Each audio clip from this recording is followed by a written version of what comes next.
But it is such a growth potential, your sport. Like you were saying before, soccer. It's a ball. You can play it anywhere, get some people together, and you pretty much understand it.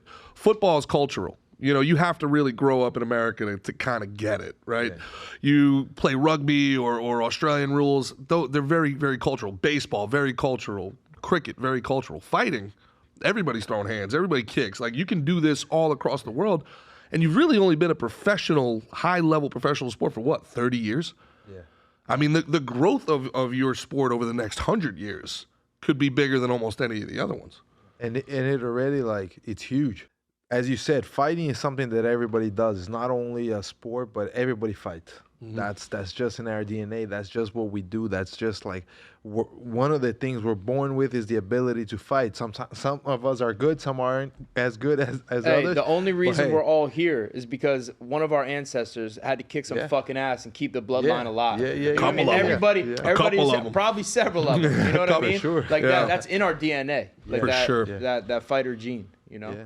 And I think that's what kind of like draw most of people into the sport, especially because like there's a big thing about violence, like not good, you know, violence is not good and this and that, but that lives in everybody. Mm-hmm. And the UFC and fighting sports is where I think that a lot of people get kind of like, okay, that part of them satisfied, you know, okay, at least I watched this and kind of like deal with whatever, you know, that I think that is judged badly, like, oh, violence is bad or whatever.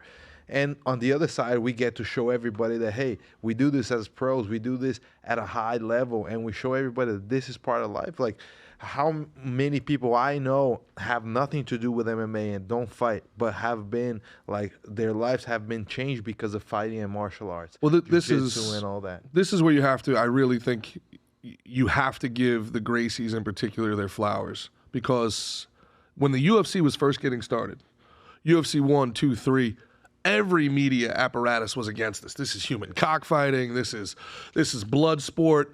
They're ex-felons in there. And then they won, and they won with such class. They won with such grace, such dignity. They talked about the martial artist. And then now people saw, wait, these are not just badasses. These are marketable athletes. The same way you can market this person the same way you can market a football player, the same way you can market a baseball player.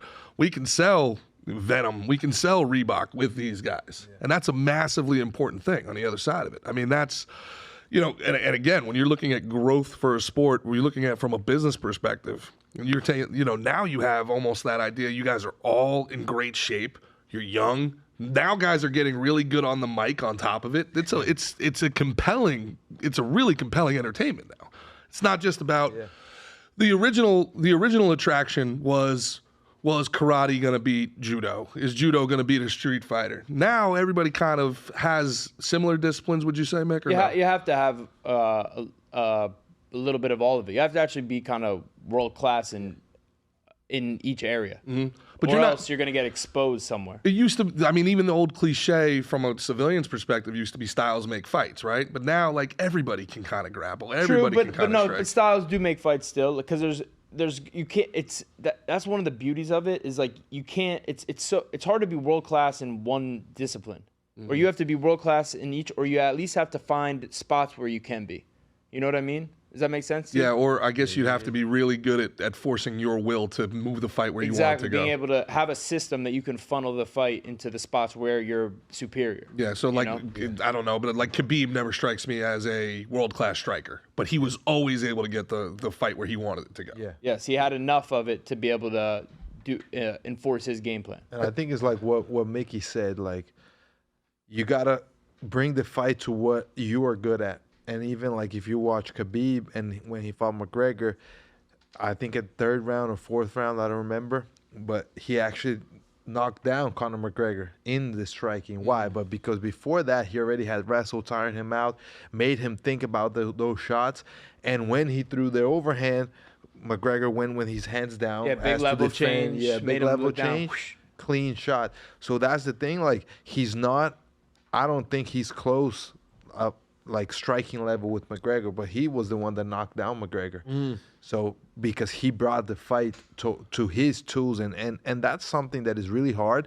And I think that's like where the higher level fighters are at, is realizing what they're good at, where they should be fighting, and also realizing where they're not good at and they shouldn't go over there. Interesting. Let's bring the fight this way.